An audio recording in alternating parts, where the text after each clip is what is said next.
Welcome to the final part of the Fireclaw Bear solo self-found guide. It's been a long ass journey, but we are bringing it home today. Act 4 isn't too bad. It starts off with a nice little funnel for you to use right at the start. The Doomcasters and Cliff Lurkers aren't fire immune, so they are easy enough to deal with, and if you get overwhelmed, you can just run back into town. The Doom Knights you encounter are fire immune. You can ignore them if you want. The outer steps have plenty of space to just run through, cause despite popular belief, you don't need to commit genocide on all of Sanctuary in this game. You just have to beat Diablo and Baal. You can just run through stuff. It's okay. Advisable even. I didn't get souls in the Plains of Despair, but it's filled to the brim with Might Aura Doom Knights. I decided to just ignore all of my problems here like a real man and just fight Isual, cause I still don't have Cannot Be Frozen. His Frozen Nova is a bit annoying, but just like all the other act bosses in hell, it's a pretty easy fight. Diablo 2 is definitely about beating the random areas and spawns with boss breaks in between. He ends up dropping a unique Grand Charm, which is a Geet's Fortune. These can roll up to 80 to 160% extra gold, 20 to 40% extra magic find, and 10 to 15 on the vendor price reduction. So this one being 116 extra gold find, 27 magic find and 11 cost reduction is a pretty bad roll, but I'll still gladly put it in my inventory. In the River of Flame, I decide to go in and check if Hephasto happens to be alone for an easy fight. The pile of Might Aura enchanted Airidah tells me that he is not, so I decide to reposition myself by leaving with the town portal and walking back from the waypoint. The Airidahs, just like the Maulers did in the Durans, have Crushing Blow, which means they will knock you into hit recovery if you're not careful. You can tell by the swirls around your head. They don't have any immunities, so at least you can chunk away at them as well. I end up isolating a Holy Freeze ghost. Holy Freeze is the same aura as Duriel has, which is why you are so slow around him. Having this happen to you in a big crowd can be fatal, so lure them out when you can. Hephasto, the Armorer, is always aura enchanted, so even with a weak spawn he is still very dangerous. This time he rolled a Might Aura, which allows him to use my life total as a scorecard to see how hard he can hit, like we are at a carnival. Towards the end of the fight he starts teleporting around, causing Might Airidah to join the fight. There is no way I can take these on as is, so I need to fall back and hope not all of them follow me. I get lucky and have Hephasto follow me. Despite teleporting away when he realizes his mistake, it's no use and I take him down for the Hellforge Hammer. How much of a misplay I made by making the Unbending Will becomes very clear when a Co-Rune drops from the Hellforge. If I had saved my Fel Rune, I would have been able to use them together to make the rune word Obedience, which would have been an amazing weapon for the rest of the run. Oh well, what's done can't be undone, so no use in being sad about it. In Diablo's front yard it becomes apparent just how pitiful my damage has become. Even the simplest of Doom Knights are a massive slog to get through. At this point I'm just out of patience. I can't accept how bad this build is performing. A unique Venom Lord is what ends up pushing me over the edge. It takes forever to kill him and he almost gets me one hit from death randomly throughout the fight. I'm off it. This is unacceptable. Things need to change. First off, I switch back to the Elder's Rhythm. Both of these weapons performed very similar, but this allows me to hire Onela, the Barbarian Mercenary. I give him a Hustle, the Unbending Will and the Dusk Deep.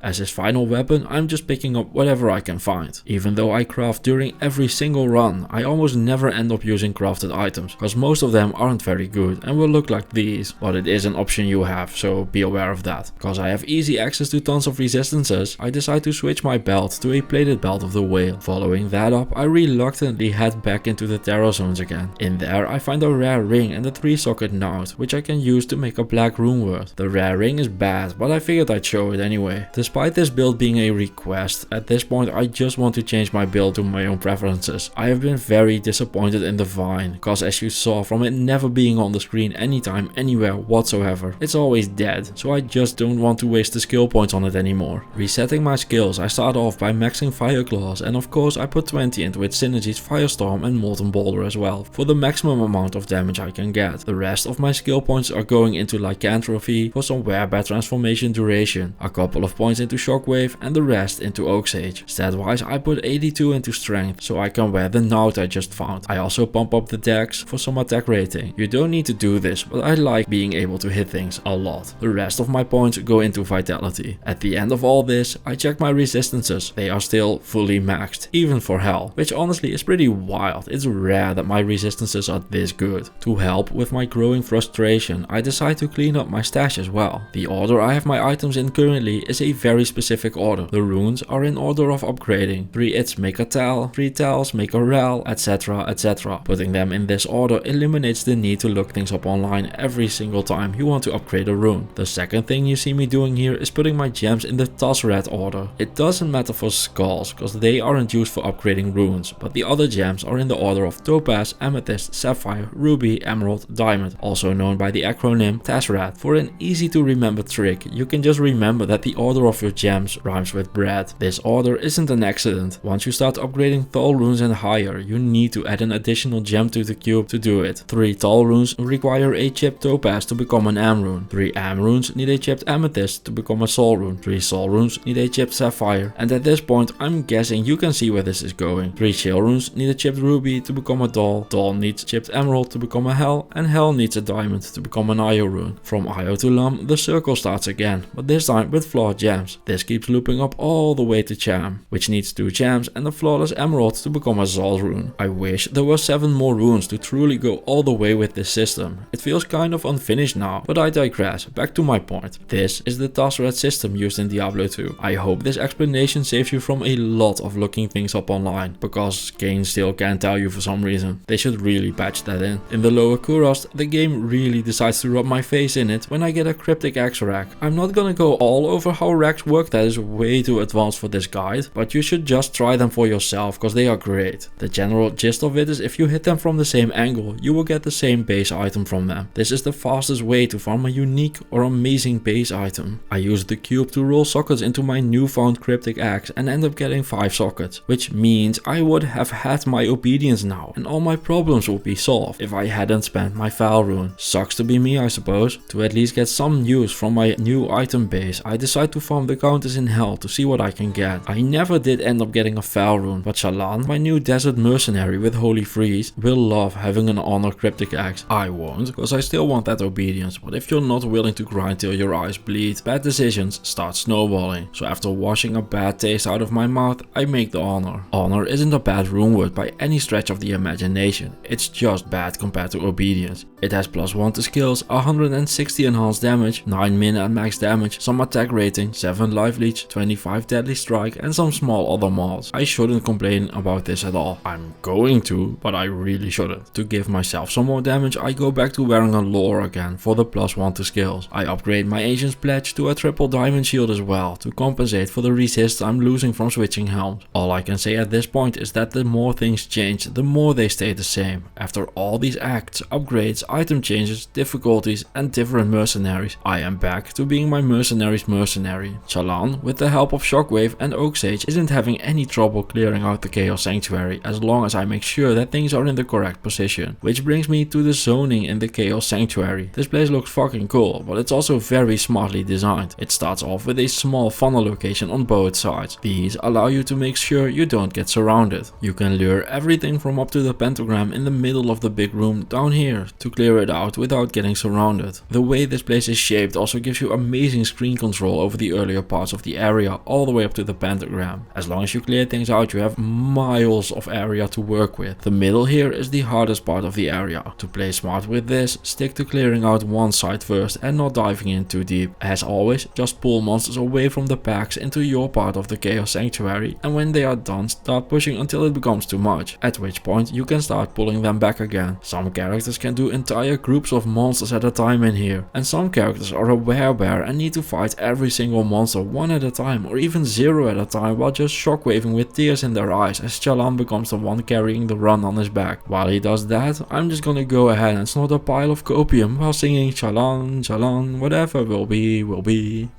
Once you are done making your way to the pentagram in the middle, just make sure to not go too deep into an area. Just pick one and stick with it. It doesn't matter which one, and start working towards the end of it. Just like in normal and nightmare, all 3 of them will be dead ends, and you have to press the buttons for the monsters to show up again. The maps here are mostly static, but I do like keeping the map open for this area, cause the green cross shows me where the mercenary and my summons are, while the werebear is making his way through the Chaos Sanctuary in the slowest fashion information possible, I want to go ahead and thank the channel members for their continued support to the channel. And of course, I am not forgetting about the Patreon members. If you want to support me in any way, shape or form, check out the description below the video. In the meanwhile, a unique poignard drops. It's a spine ripper, a dagger meant for a necro, which we aren't. It being ethereal makes it extra useless, so to the ground it goes. The Chaos Sanctuary ended up taking me the better part of an hour, so I'm gonna go ahead and claim that the Fireclaw Druid is not the best sanctuary runner I have ever seen. I'm sure things get better with endgame gear and the Sunder Charm, but for a solo self-found run like this, I do not recommend farming here with this character. With the Chaos Sanctuary finally cleared, just like a normal and nightmare, Diablo spawns in. As I mentioned earlier, boss fights in hell are the easy part. For Diablo, if you are close enough, his lightning attack will just fly over you and the fight will be pretty much free. Still weird to me that the guy the game is named after on the hardest difficulties is one of the easiest parts of the game. But after that Chaos Sanctuary, I'm very happy about it. Because of the lightning riding too far, the fight becomes a fight fire with fire situation. So just make sure your fire resist is good and step away from the firestorm if you need to. For me the fight is slow, very slow, but if you did make the obedience, you will completely obliterate him without too many problems. If you can get some open wounds, that will also help a ton for boss fights. He ends up dropping frost burns. These aren't worth anything to a werebear, but they are best in slot for an energy shield sorceress thanks to their huge 40% mana pool boost. The scythe he drops is a soul harvest. It has the open wounds I just talked about and 20 resist all. Act 5 Hell is the final act in the game. It has a bunch of stuff going on and we are going to do it all, but it's all optional. You don't need to do anything anymore except the Ancients and Baal. Your character should be fully completed at this point. This act is more a did you do your homework properly check than it is a new part of adventuring around. If you did everything correct up to here, you should not be running into a lot of problems. Don't get me wrong, it is the hardest act in the game because it has higher monster variation. On Nightmare and Hell, it can spawn things from all the other acts, which is why you can encounter all sorts of wild combinations in here. For me, the Shank quest has some foul crows visiting from the other act, which is perfect because they are really easy to deal with. Their gimmick is that they are really fast, but if you just take it slow, they will come to you and die accordingly. You can get skeleton archers and just deal with them like you did back in Act 1 and 2. Fair warning, do not underestimate quill rats. I know they were one of the first things you saw in the game. They will still murder you. The rest of the quest is the same as in other difficulties. Don't forget to check what mods Shank has spawned with, but at this point we have covered all of the relevant ones, so you should be able to take him down. After defeating Shank, I go ahead and do something I should have done a long time ago and create a black in the node I found all the way back in the Nightmare Terror zones. The black runewort has all sorts of mods, but the most important one is the 40% crushing blow. Spirit is potentially the most broken runewort in the game. For the low price of an Am rune, you get +2 to skills, pile of resistances, vitality, mana and a crap load of faster hit recovery. We aren't even using the 29 faster cast rate and it's still broken as hell. To this day, I don't understand what they were smoking when they okayed this runewort, but if they could just pass it along, that would be great. The Monarch does require 156 strength, so to Akara I go again for the final respec of the run. I do the same as I did before, strength and dex for gear, rest into vitality. I do end up fucking up on the dex, so I go and borrow Shallan's armor cause Hustle has some dexterity on it, but after testing I decide to go back to the other's rhythm anyway cause the performance ended up being very similar again. That's a big thing with these melee builds, like all of these weapons are just very samey in power level, so it doesn't really matter which one you use. As long as you have something like this, you will be fine. Skill wise, I changed nothing. This build is 10 out of 10 perfect and I wouldn't change a thing. The only recommendation I can give is to play a werebear in Diablo 4 instead, because it's actually good there. And please don't spam my comments with Diablo 4 sucks. I liked it, I had fun with it, other people do as well. This is not a hating place. I normally wouldn't at this point, because why would I care about a Ral, Ord and a Thal rune, but it is still an all quest run, so the barbs get saved. In the Crystalline Passage I encountered the final truly scary aura in the game. This green aura is called Conviction, and that comes with all the horrible consequences you can imagine. If you encounter a monster with this aura and something like lightning or fire enchanted, be extremely careful. If you hadn't noticed it yet, I'm just going to point it out. All the advice I'm giving at this point is very generic, general gameplay advice. This far into things, your run might share one or two things with mine, but it's probably very different. You might not have found an Eldritch Rhythm, you're using a black, you found something else. I don't know, there are so many items that will all work. You might just not have fucked up and have an obedience, eliminating the need for a spirit as well, making your stat requirements environments completely different. You might have found a Cham rune and could be wearing the Metamorphosis rune word. Maybe your Hellforge dropped a Lem rune and you're wearing a Treachery armor. Maybe you found way more than I did and your setup is just superior to mine in every single way. It's all possible. I can't just be like, use your XYZ item, because you might have something far worse or far better. There's just no telling anymore. All I can say at this point is to make sure your resistances are solid. Try to have at least 1500 health, preferably more, as much as you can get is best of course, but at least 1500, that should keep you safe from almost anything in the game. If you have access to more, that is obviously a good thing. If you're just playing on players 1, you'll never need more than 2.5k. You'll survive everything at that point. The final thing is that if you're playing a melee build, get your chance to hit as high as you can get it. Aim for about 10k attack rating, and when in doubt, just level up and grind more. Be aware of the arenas you're fighting in. All of them are designed for you to be kiting around in. Use pillars, corners and stuff like that to your advantage. The developers didn't put them in by mistake.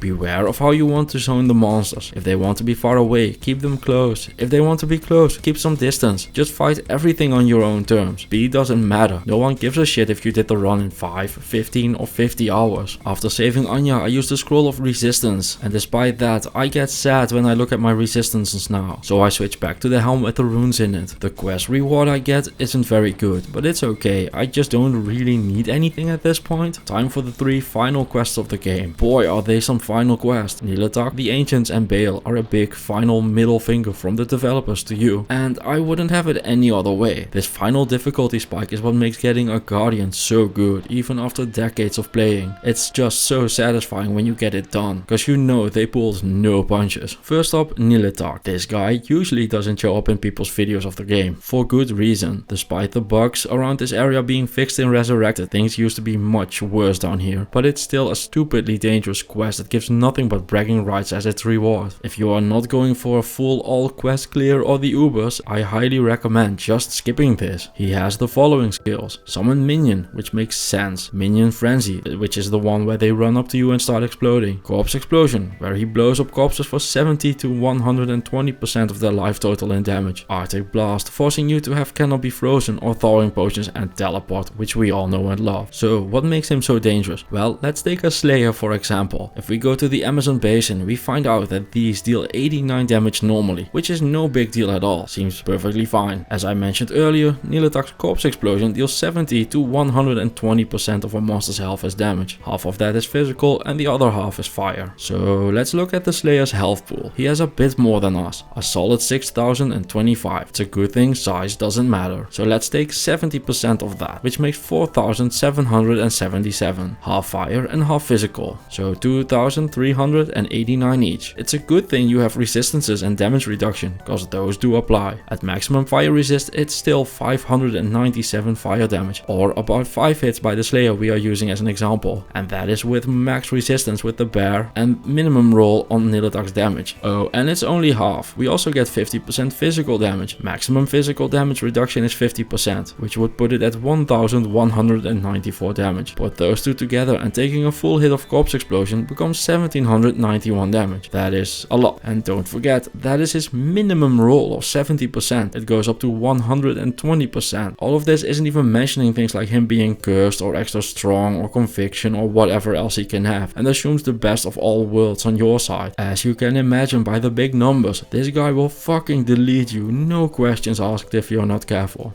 Do not attempt this quest if you aren't ready to accept death, cause it can and will happen out of nowhere. Having warned you, this is the time to mention there is tons of counterplay to him as well. If you have it, wear an item with slain monsters rest in peace, like a Nature's Peace ring. Don't bring your mercenary if you go this route. The mod only works on the one equipping it, so if your mercenary kills something while you are the one wearing the slain monsters rest in peace mod, Corpse Explosion will still work on it. Try and make things shatter by killing them with cold damage. You can use a redemption aura on a paladin, or if you have a rune word that has it, you can use corpses before he does with something like find potion, find item, Grim Ward, Corpse Explosion, a Vine, Summon, whatever you can think of. Another tactic you can use is to lure away all the enemies without killing them, or just stunning them and killing only the man himself. After all, he can't blow up a corpse that isn't there. If he rolls something like Cursed or extra strong or immune to your element, just re-roll him. Getting set back a couple areas is not a big deal if the other option is starting again at level 1 in the rogue encampment in normal. When he does go down, give yourself an applause and be proud that you did it. You have just completed by far the hardest quest in the game. You can make your life a lot easier for yourself during the Ancients fight by taking potions up there and dropping them on the ground before you start the fight. You do have to be careful with these though. Items on the ground disappear when they aren't interacted with for a while. So what you need to do is to click on them every once in a while. Doesn't matter if you pick them up or not, just interact with them to keep them from despawning. The Ancients themselves are the same 3 guys as in normal and nightmare. However, in hell they have a ton of mods on them, so don't be afraid to re-roll by making a town portal until you get something good. I recommend getting rid of things like might, fanaticism and especially cursed. Extra strong and some other combinations could be terrible as well, but it's highly dependent on what you're working with. Don't be afraid to re-roll them as many times as you need, just make sure you don't run out of town portals. Strategy wise, it's safest to split them up and fight them 2-on-1. If you can't, you could go and try for a 2v2. I don't recommend fighting them 3-on-2 or 3-on-1, cause they can be pretty dang scary. The last tip I have for them is to make sure you don't accidentally make a town portal. This fight can easily take 20 or even 30 minutes, and resetting them near the end by accident is not a good time and will ruin your will to play the game. Or so I've been told. I've never done that, of course not.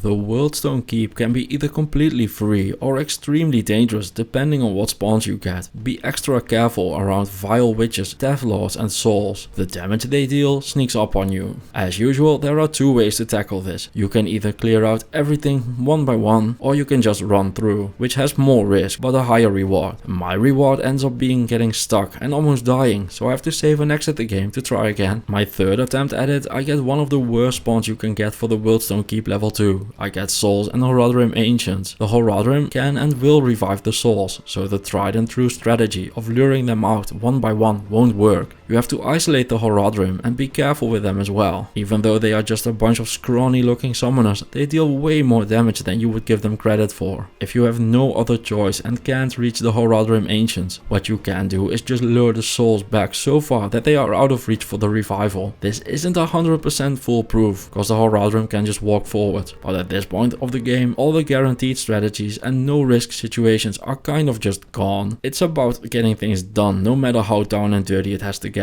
With the Worldstone keep traveled through, there is not much for me to tell you anymore. We have gone over everything, and only the Throne of Destruction is left. I spent a lot of time in this how to do a solo run guide talking about how to deal with souls and dolls, and at this point the game just knows I can deal with them. So it figured, why not both? I'm running out of things to talk about, but this throne room is the perfect nightmare spawn to show how to clear something like this. You can just work your way through to the sides as well. I didn't cause I know I don't need to, but if you need to, just clear as much as you like. You can use the cleared corners to lure the Baal waves away if you need to. Just make a town portal when you've pulled them away and walk your way back from the waypoint. It's super miserable to do, but it will work.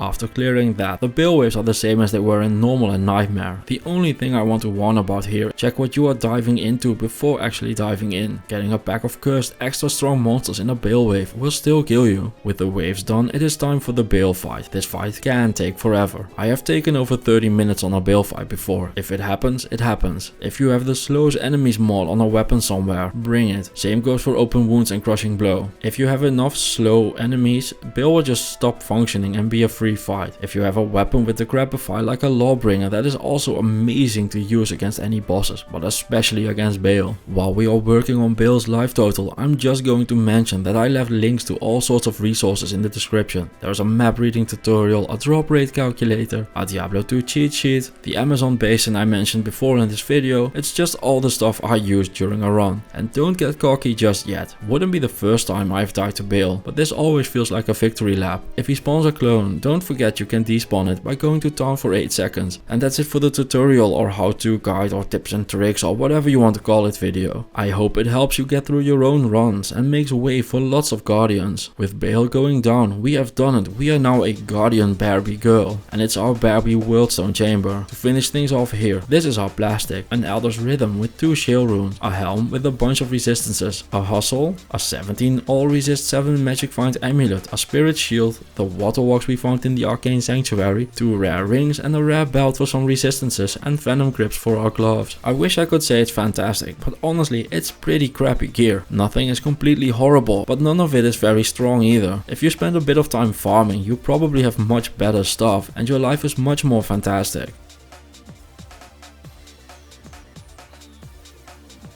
Stat wise, this is my creation, strength and dexterity for gear and the rest into vitality, which is just your cookie cutter Diablo 2 build. Almost every single build in this game looks like that. Skill wise, there is some more imagination. For the summon skills, I have a bunch of points into Oak Sage. The Thorn of Barbs you see just comes from my items, I didn't actually use it. For my shapeshifting skills, I have Fireclaws maxed, 5 points into Shockwave and some points into Lycanthropy for some added whereby duration. In the elemental skill tree, I have maxed Firestorm and Molten Boulder cause they are synergies for the Fireclaws. I didn't actually use them or anything. You don't have to do exactly this, but this is how I like to play it. If you don't mind resetting your transformation as often, you could put less points into Lycanthropy, or you could max it and Oak Sage before you get into the synergies if you prefer safety over damage. If you want some summons, you can spec into those as well, so you have a bear and some wolves tagging along for the ride. It's your fantasy world. The mercenary is using a Dusk Deep, the soul harvest I found earlier for the open wounds it has, and the smoke. With every single quest completed, this bear is out of things to touch and play with, and those ham-fisted as hell jokes make me realize the puns have become unbearable, and I'm gonna say goodbye for now. Thank you all for watching, and I'll see you in the next one. Bye bye.